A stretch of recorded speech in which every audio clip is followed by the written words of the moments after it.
Rob Vasquez here, Cap Combat Sports, with none other than the legendary Mexicutioner, Joey Beltran, former UFC light heavyweight fighter, former Bellator light heavyweight fighter and heavyweight, and current BKFC heavyweight champion. Man, how you feeling, man? Hey man, I feel great. I feel excited for the future. I'm really loving the training I'm getting out here. I've been in Miami since January 24th. Just fucking seems like around every corner you look, there's some other high level world class boxer that to get sparring with. So I'm definitely loving it out here. And your background originally is wrestling, correct? Actually, my original was boxing. I started boxing when I was 10 years old. Wow. And I boxed until like I was 15. And then I started playing traditional sports like football and wrestling. Wow. Yeah. Wow. So for the fans and people don't know, well, we know you're the Mexicutioner, but for those that may not speak English, para todos lo que no hablan inglés, aquí tenemos Joey Beltrán y es tremendo peleador, ahora es campeón de BKFC, Bare Knuckle Fighting Championships, y tremendo orgullo latino y tremendo ser humano y siempre representando el estilo ese. I gotta give it up to the Mexicano, man. Siempre ya is like a do or die style. It's like, yo, somebody's going tonight. Yeah, that's not it. That's not easy. That's not easy. And I commend you because you definitely one of my favorite, man. I've been following you for a while, man. But entonces, ¿cuándo va a pelear de nuevo? When are you gonna fight again? Pues creo que la próxima pelea va a ser más como el mayo. No estoy seguro, pero me están diciendo que más o menos va a ser como el mayo. El mayo. Okay. Okay, in May, that's good because we always look forward to you, man. I mean, I've been seeing you at BKFC. You were doing commentary, and that's great. Yeah. But I know what you love to do, and I know what you're great at. I mean, you're good at that. You're good at that. But I know what you really love to do. And wow. So you'll be fighting Sam Shoemaker? Yeah. So that is set. I'm fighting Sam Shoemaker. That's gonna be good. And so it'll be good. You know, I've been watching him the whole time I've been on this bare knuckle journey. He's been right there beside, fighting on the same shows a lot of the time. So I'm very well aware of the danger that he brings to the table, but I have all the confidence in my skill set that I'm going to take him out. Fair enough. Yeah, I have a lot of confidence in your skill set too. Well, one thing, what is the difference in the training for when you train? Obviously, there's more stand up in MMA than training for a bare knuckle, as far as overall cardio and conditioning. Like because it's I mean when you're training with the gloves and the wraps, I mean obviously you have more of a guard and whatnot, but the raw knuckles is a different one. Pues el entrenamiento es igual para entrenar por una pelea de boxeo. Yo no personalmente yo no hagas cosas como pegar cosas con mis manos. Yo trato de mantener mis manos los más sanos que puedo. Y por ejemplo, el primer vez cuando pegan algo duro va a ser en la pelea. Eso es. Es verdad. That's true. And true. Yeah. Gracias. Hey, how you doing, man? That was Hector Lombard. We're training out here together. Hector Lombard. Oh yeah, my God, that's a don. Yeah. That dude, that dude is solid, man. He's like a tank. Oh my God. He's cubano, ¿verdad? Yeah. Sí. Yeah. So you over Orgullo there. Latino over here. Orgullo Latino siempre, mi hermano. Orgullo Latino siempre. Siempre. You already know that. You already know. There's always there's always love there because that's how we are as a people. Yeah. But the So same like I way, mean, like I was saying, you know, like I just keep my hands as healthy as possible and baby them. If anything, I put on extra padding, like when I'm doing my mitt work, when I'm doing all my boxing preparation, so mhm, that, like I said, when the first time they fucking crack somebody's head, like it's fine, it's fine. They're gonna be able to handle it. uh-huh. You know, and like sparring and everything, headgear and gloves like normal. It's just what I do is to get ready for the fight. Um, Hmm. like I'll do a lot of drills where I'll have no gloves, and my partner, I'll get like somebody smaller and faster, and I'll have them put on like MMA gloves. And so I really, really have to fucking stay focused and but because they're like maybe like 160 pounds, 170 pounds, it's faster. But if they hit me, it's not going to be the end of the world, you Yeah, know? it's Yeah, doable. I got you. yeah. And Yeah, that's what I do to really get my defense down. But everything else, other than that, like I just keep it fucking like normal boxing. yeah, and it works for you because I see. But you always bring that style, brother. It's like pa'lante siempre, always forward, and you're Simón, always looking for the finish. el, And it's el never estilo boring. mexicano. Yeah, estilo mexicano, that Mexican style. I look, I already know. I already know. Sit down, enjoy it because you're not trying to make it a boring fight. You're not trying to make it a safe fight. You're not trying to do all this other stuff. You're there to fight, and I can tell you, man, I'm definitely one of you. Besides being one of the best, like, I'm one of your biggest fans, brother, Thank you. for a long time, man. And it's an honor for me to be able to interview you and ask you these questions, man, because Oh yeah, your journey has been a hell of a journey, brother. And yeah, it ain't with no little dudes. It's con los yeah, grandes siempre, man. And that's yeah. that bone density. Then, you always get busy. That's why you're the champion. Nobody came and said, "Yo, you was at McDonald's." Someone, no bad, nothing bad to McDonald's. Oh, would you like a belt or title for BKFC? Nah, you went in there and you had the Yeah. right dudes up for that. And I saw that. I saw your last fight. It was good, man. And I saw when you beat Sherman.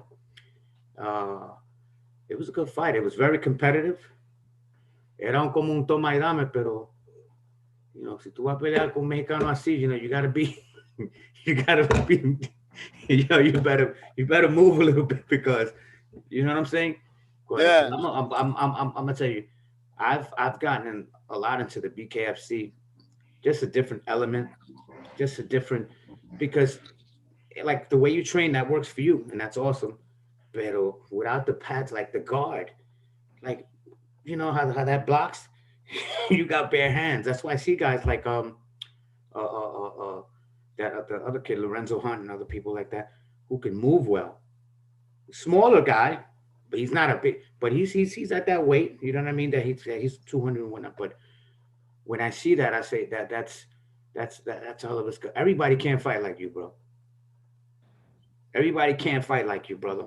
That's Yeah. eso algo que tú tienes que está en la sangre. Everybody can't fight like you. Some you have in the blood, there's some in your DNA, you know, For because real. every time I can't wait for you to fight because I'm like, oh man, the fights with Lopez, I was like, yo, man, damn. But Repita, I was like, yo, give him the asthma. You guys were going at it, man, like on some real raw, the Mexicano. That's why I was like, yeah, these dudes are gonna go at it.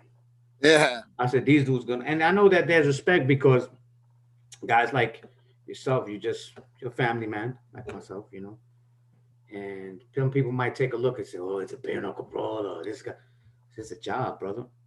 This is Yeah. un hombre de familia, and so hombre de su casa. He goes and trains and does his thing, and it's a beautiful thing to have an outlet like that, you know, Yeah.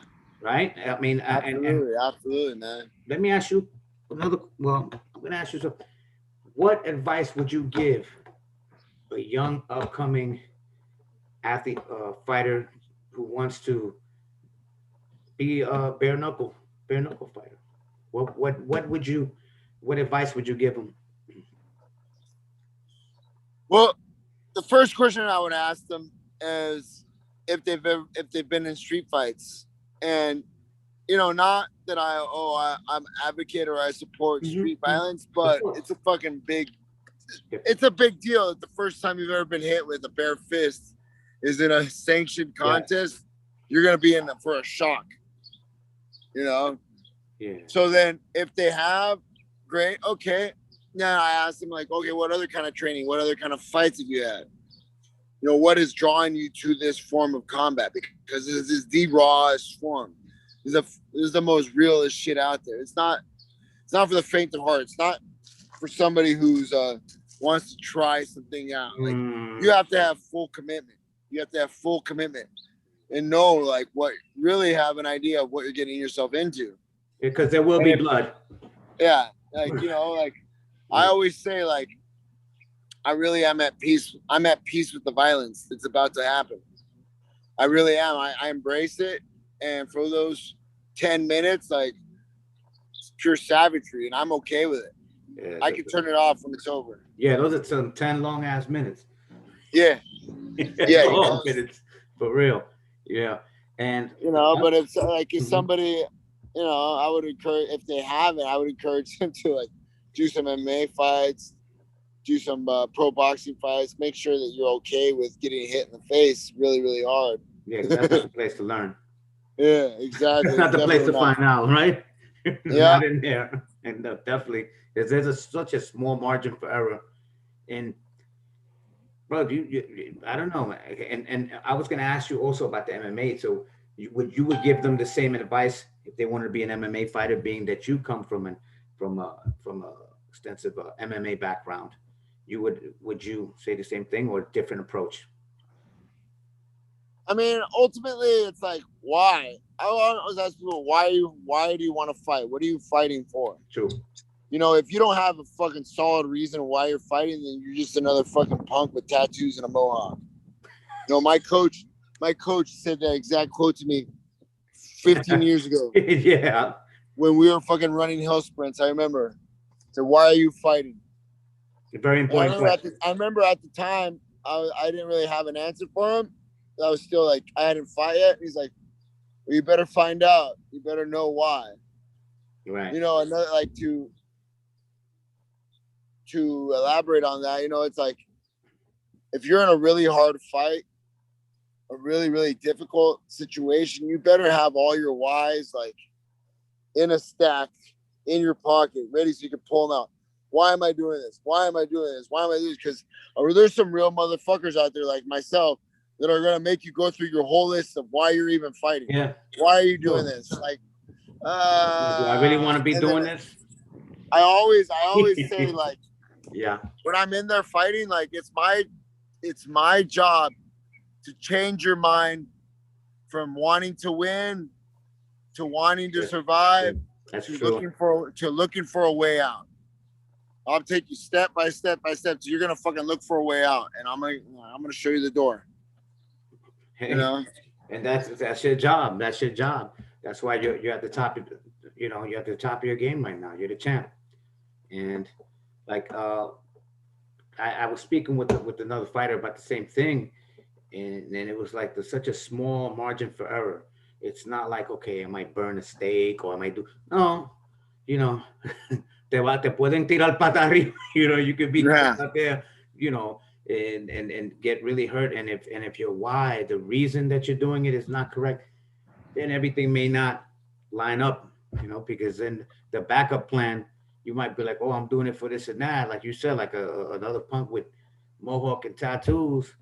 Te van a arrastrar la bofeta. You're gonna get out of it. You're gonna be like, oh shit, real. Maybe it's not. Then if it faces somebody like you, a seasoned vet who's gonna take you to deep waters and stuff, that's not the place to find out.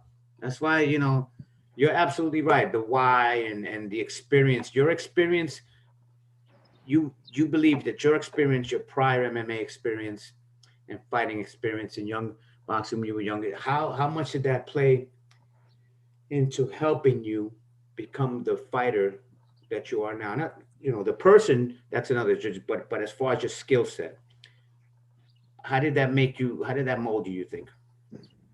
Well, I mean, like as far as like the skill set part, um, You know what I mean? I've always just like loved fucking fighting and for standing up on my feet, you know, and throwing hands, throwing a couple kicks, but mostly throwing hands. Yeah. Tú eres de California, right? You're from California? Yeah, Oh, yeah. okay. I got it. I'm And from New so, York. Got you. yeah. Yeah. And so it's like also too, like in MMA, like in UFC when I was fighting heavyweights, like Yeah. I learned that like, okay, I'm not the biggest, I'm not the strongest. Okay, so how am I gonna neutralize these big fuckers? Like, if I could get somebody in the clinch against the fence, where I take away their speed and their reach, and I can make it fucking dirty and grind them out. Like I was usually had success and usually won my fights. You know, so that carried over. When I found out originally that BKFCs you were allowed to fight in the clinch, like dirty box. I was like, what is the fucking the Joey Beltran fight league? Like, let's go. Yeah, like You know? like a dirty boxer's delight. Oh wow, Yeah. this is wonderful. Yeah, Yeah. that's what I was getting to. You got to it perfectly. You got to it perfectly because I watched your fights and because of your background, you made it hard for some guys. Like if you clinch them, I'm not saying that all heavyweights sometimes don't have a certain amount of stamina in a certain in the grappling, but sometimes like a single something like that, you take them and they're hurting. Well, they get like 5 seconds of it. But now as far as getting hit, that part, was there a point that you found out this is what's up years ago that you were like, all right, I could do this, I like it, and your why and your reason, like what is your why and your reason for everything? What makes you tick? What makes Joey the Mexicutioner, Beltran the Mexicutioner? When did you become the Mexicutioner? Uh, well, my why originally was to show my my my nieces and my nephew, like give them an example, you know, through hard work and perseverance and just sheer will. Like you can do anything in this life. Exactly. Like there's no real reason. Like if you look at like yeah, I played sports, but dude, I got some fucking gnarly injury. Like I blew out my left ACL when I was a freshman. I blew out my right knee when I was a senior in high school. From the age of 18, 19, 20, 21, 22, I didn't do any sports or any athletics. Because my knee was so fucked up, I couldn't do anything. And then I remember when I started training, like I was like, fuck it, I'm gonna go for it, man. I'm gonna go for it. Like everybody, my friends and family, like, well, what about your knee? And I always just had the mentality, like, if God doesn't want me to fight, then I'll get hurt. And shit, I fought made it to the UFC, Bellator, all that shit with basically like with no cartilage, no ACL in my right knee. Still to this day, I don't got nothing in that shit. It's like bone on bone. But I find a way to like fucking gut it out and fucking I had no tough it idea. out. Yeah, and get through training and make it happen. So, you know, like I was saying, I just want to show my nieces, my nephews, everybody in my family that like, you know, if you want something, you can go out and get it. You fucking put in the work and go out and get it. Now, at this stage in my career, like I'm fighting for fucking legacy, man. I'm fighting I'm going to defend this bare knuckle title 4 more times and then retire with the belts and fucking walk off as the best heavyweight in the history to do it. That's what's up, man. You know, that's where I'm at now mentally. I'm fighting for legacy. Like each of these fights is like, I mean, check it off. Check it off. Yeah. You know, and like everything, like the whole journey that I went on, like in the UFC and all that shit, like I went through so many fucking problems and trials and tribulations in my personal life. You know, fucking failed marriage, fucking dealing with drug addiction and alcoholism, going to rehab, all that shit. Like it was all like fucking, all that journey was to get me to this point where I'm at right now. And I'm on top of my shit now, you know. So like I always say, like era un hombre muy fuerte e inteligente. There's nothing that these guys can do that I haven't done to myself. So if you're gonna fucking fight me in a fair sporting contest, like, oh, that's easy. That shit's easy. Let's do it.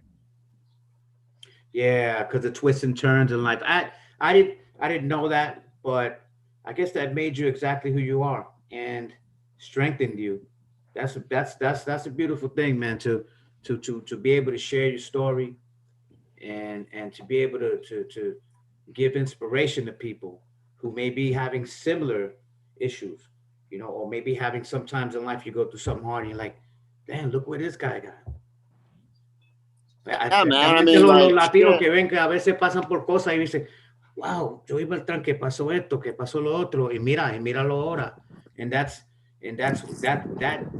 is so inspiring and awe inspiring to me and others. And I like to share that because, man, I hope and I know that you're definitely, yeah, bro, you're definitely gonna go down as the best heavyweight. There's no doubt in my mind with that because your mindset is showing the change that you show is like a you just keep going forward and going forward and going forward. You make ways to win, and you've improved in bare knuckle from when you started. You were like, okay, you're doing it, but then like you're like you get better, you get better, Yeah, you get better. Because I saw you fight with Lopez, and some people thought it was a bro, but no, you come in, and it depends on who you're fighting. This is what you bring, but that's because you're smart. Because I always tell I always tell guys, I say you really can't be a fighter and be like, and I don't mean book smarts. I mean yeah, situational smarts. Because that book smart ain't gonna help you in there, unless you're in the corner reading, oh, paragraph one, that's not gonna help you. You know what I mean? But to read a situation, man, God bless you, brother, for real. And what's next for Joey Beltran when after fighting, after retirement? I think I want to go back to school because and finish my degree and be a social worker. And like, help people like myself. That we're the same spot that I was. Because in many ways, like, fighting saved my life, and like, Wow. I was 19, just turned 19. I was fucking in jail. Had a nice fucking crystal meth addiction. Like, I was right on the path going to nowhere, Wow. and fucking And look at you. fighting saved my life. A couple good people that cared about me and fucking pointed me in the right direction, Yeah. like, saved my life. Like, I had all the statistics in my favor. Like, fucking grew up fucking like single mom. Dad left the house early. Dad was in Yeah. prison when I was growing up. And like, there's everything that could have gone wrong, Yeah. but didn't. And so I would like to be in a position where I could help people, but like, make a little money also, Of course. provide for my That's family, that's and go that's from there. that's that's giving back the best way possible, man. Yeah, Directly with the people. I mean, you can't get a better social worker than Joey Beltran, and you better listen to what he says. I'm just kidding. Or else the knuckles come out. No, but that shows your heart. That shows your heart. Tú tienes un corazón bueno because most people like us who have been through certain things in life, myself also, but you can turn it around and use it to help other people so they can make it across. Because some people didn't make it, some people for whatever reason. That speaks yeah. volumes, Like, bro.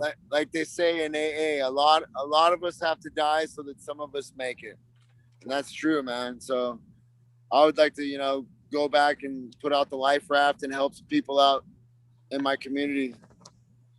That's what's up, man. Wow, that's amazing. And I'm glad that people will be able to be inspired to hear that, man, because especially nowadays with what's going on in the world, a lot of people don't have access to certain things and certain help and gravitate toward negativity sometimes because of the whole world situation, the COVID nonsense and all that craziness and the political spectrum, which I'm not a big fan of. But well, I did see some pro wrestling stuff with you. What's up with that? Oh man, I love that shit, man. That's originally, no joke, not joking. When I was 5 years old, my uncle took me to watch WWF, and it was Andre the Giant versus Hacksaw Jim Duggan, and that's what started the dream. When I saw that, I was like, I want to do this. I want to fight in like big arenas in front of thousands of people, because back then I didn't know it was fake, right? And so then my sister, being the nice lady that she is, told me it was fake. And so then after that, like I got into boxing and like, Yeah. of course, idolized Julio Cesar Chavez growing up and stuff. But pro wrestling, that's what started the dream, man. That's what started the dream. I think you would do great in that.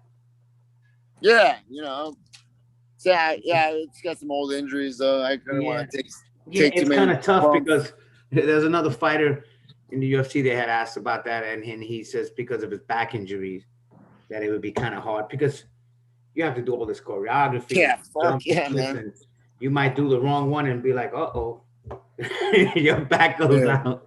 But then, wow, what a great pleasure. Era un orgullo,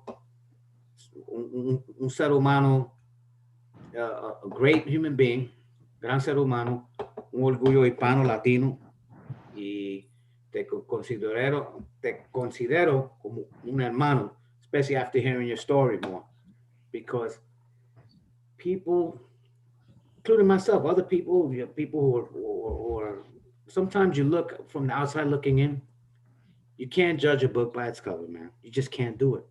Just can't do it. I can't look at somebody and say, oh, they're fighting in here. Oh, they're unapproachable. If they're smart, are they able to do that? It's a job, brother. It's a job. It's a different job. It's a hell of a way to make a paycheck. Everybody can. That job interview is not easy. But I appreciate your time, brother, and God Thank you, bless man. you. You're gonna be doing before your fight. So you're gonna be at this BKFC coming up. That's in Mississippi. Mm-hmm. Yeah. I'm cornering a guy, David Diaz, another Mexicano from South Central LA. Okay, órale. Yeah. Yeah. And yeah, I'll be out there cornering him and then watching the fights. Yeah. I was invited, but I had to take care of some stuff over here, a lot of stuff, because it really piqued my interest to the BKFC. It's different. It's different, and I'm glad you could be an asset to Mr. Diaz's corner, because no one better than someone who actually does it and knows what Yeah. to look for, knows what to, pero que Dios te bendiga siempre. Muchísimas gracias. Apóyala al Mexicutioner, Joey Beltran, and BKFC, Joey Beltran, BKFC. We're going to see you defend that heavyweight, Oh yeah. heavyweight, not easy, bare knuckle fighting championship title. You deserve it. You earned it. Nobody gave it to you. Proud of you, brother. Thank you, man. Thank you. Que Dios te bendiga. God bless. Gracias. All right. Gracias por todo. No, Nos gracias a vemos. usted. Thank you, Chao. brother. All right, no doubt, bro. All right. Any suggestions as to who I should have on the show next or any future content, leave in the comment section below. Bob Vasquez here, Cap Combat Sports. Don't forget to like, share, and subscribe. We out.